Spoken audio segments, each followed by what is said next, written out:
大家好，欢迎收看扣码电竞。LPL 春季赛季后赛目前进行到了最后阶段，明天将会进行4强败者组的比赛 ，NiP 对战 JDG， 两支战队决出一支晋级败者组决赛。在之前的比赛中 ，JDG 是遭到了 TES 的横扫，状态低迷，同时也暴露了很多问题。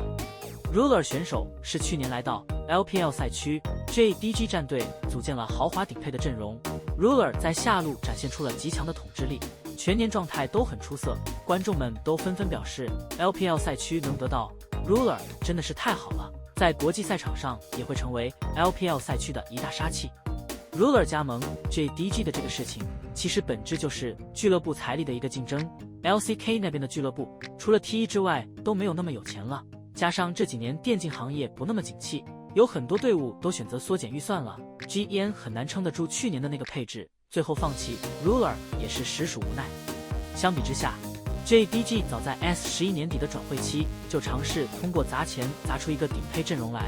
当时的情况是 JDG 战队成绩不好的情况下，联系了10多个中单，结果一个都没找来，最后保留了牙膏加上 Kennedy， 然后从 WE 找来 Missing， 下路只能选择引入一个 Hope，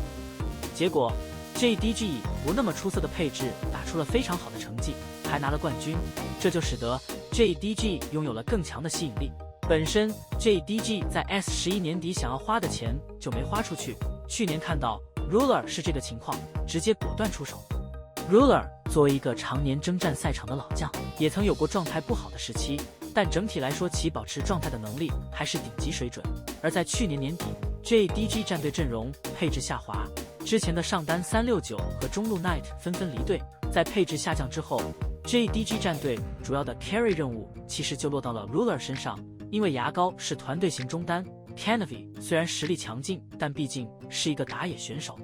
JDG 的主体其实是靠队内的双韩援发力， Kennedy 作为发育型打野来承担更多的 carry 任务，但是在之前对阵 TES 的比赛中， JDG 战队的这2个点表现都不尽如人意。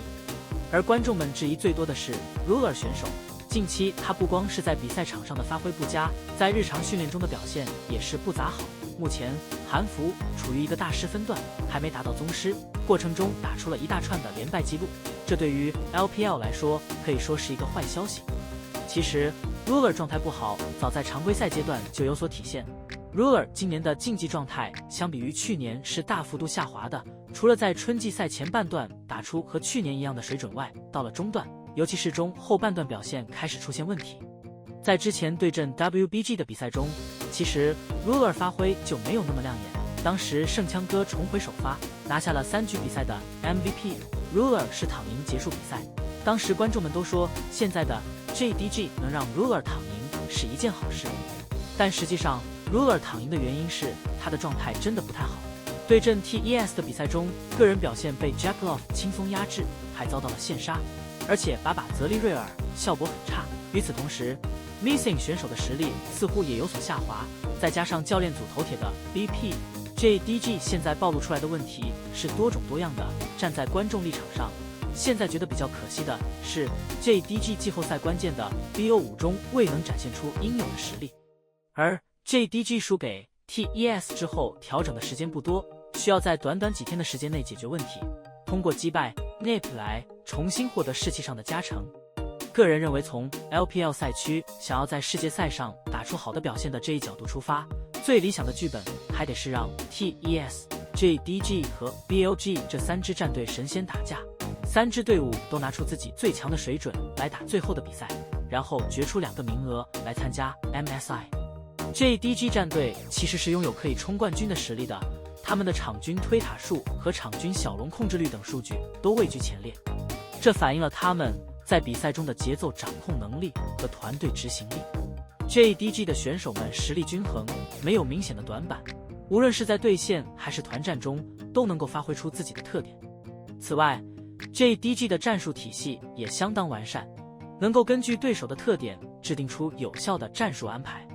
JDG 在常规赛中表现稳健，他们的中野联动紧密，野和打法多样化，全线选手也都实力极强。在季后赛中 JDG 也展现出了强大的统治力，他们的团队配合和执行力都达到了很高的水平。如果 JDG 能够在接下来的比赛中保持这样的状态，并发挥出他们的团队优势，他们很有可能成功卫冕。但如果 JDG 战队因为自身状态不好，出现一些离谱失误，而导致春季赛没能打出好成绩的话，对 LPL 来说是不利的。与此同时，